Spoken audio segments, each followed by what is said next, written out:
Tiba saatnya kita pada pertarungan akbar yang sudah dinanti oleh para pecinta UFC di seluruh dunia. Perebutan gelar juara di kelas menengah UFC kali ini tampaknya sedikit berbeda dari biasanya, John. Ya, UFC 263 sendiri menyajikan 3 laga spektakuler yang dimana diisi para petarung elit di UFC.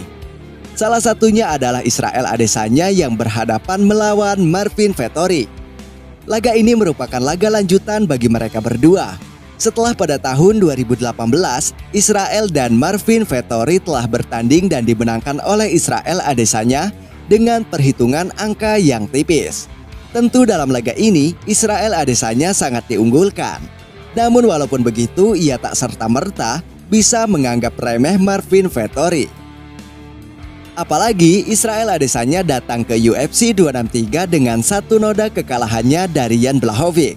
Dan ini merupakan salah satu peluang bagi Marvin Vettori sendiri dalam memenangkan pertarungan ini, John, dengan membawa Israel Adesanya ke duel grappling seperti yang dilakukan oleh Jan Blachowicz. Dan saat konferensi pers UFC 263 digelar, tensi pertandingan sudah terasa sangat memanas. Setelah ejekan Israel Adesanya kepada Marvin yang mengatakan bahwa ia dalam pengaruh obat-obatan yang bernama steroid, Marvin Vettori terlihat ngamuk dan sangat emosi kepada lawannya Israel Adesanya.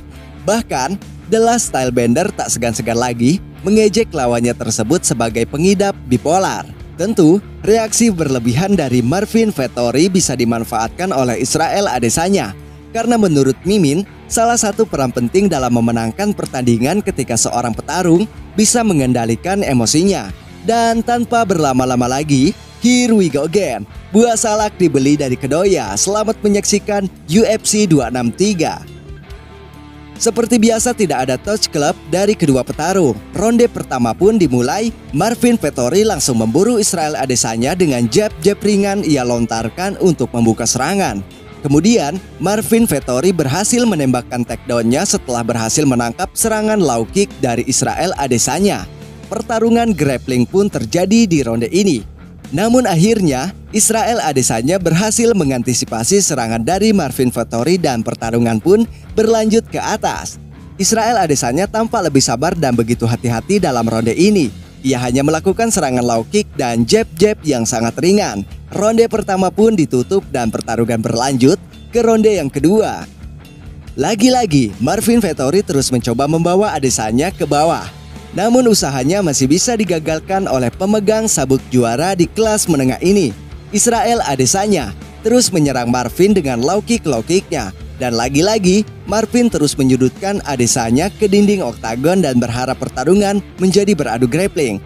Namun hingga ronde kedua berakhir, tidak ada baku hantam yang cukup serius dari kedua petarung dan duel pun berlanjut ke ronde yang ketiga.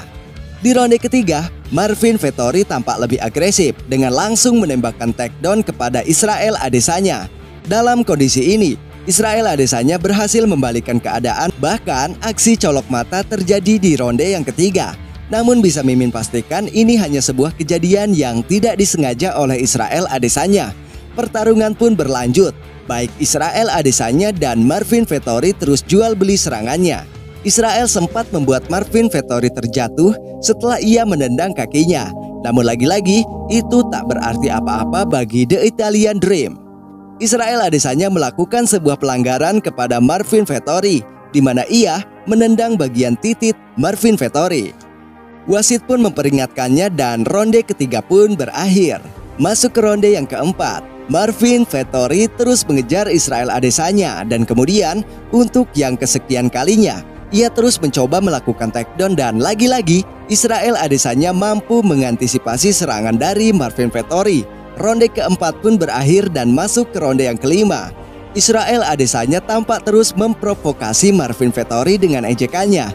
Namun ejekan tersebut tidak membuat Marvin merubah polanya dalam bertanding. Ia bahkan terus mencoba kembali melakukan takedown dan lagi-lagi Israel mampu mengantisipasi hal itu. Sampai ronde kelima pun berakhir, tidak ada fight yang spektakuler dari kedua petarung. Hingga akhirnya juri pun memutuskan kemenangan bagi Israel Adesanya. Jujur, Mimin sangat kecewa melihat pertarungan ini. Yang Mimin kira bakal ada duel spektakuler, namun nyatanya baik Marvin Vettori ataupun Israel Adesanya tampak begitu hati-hati dalam duel ini, John. Apalagi sebelumnya jika kita melihat duel antara Leon Edwards melawan Nate Diaz jauh lebih seru dan begitu menjual. Namun itulah yang telah terjadi di atas oktagon. Dan seperti biasa, saya Nadir di sini bersama jajaran tim kerabat kerja yang bertugas pamit undur diri dan sampai berjumpa di video selanjutnya.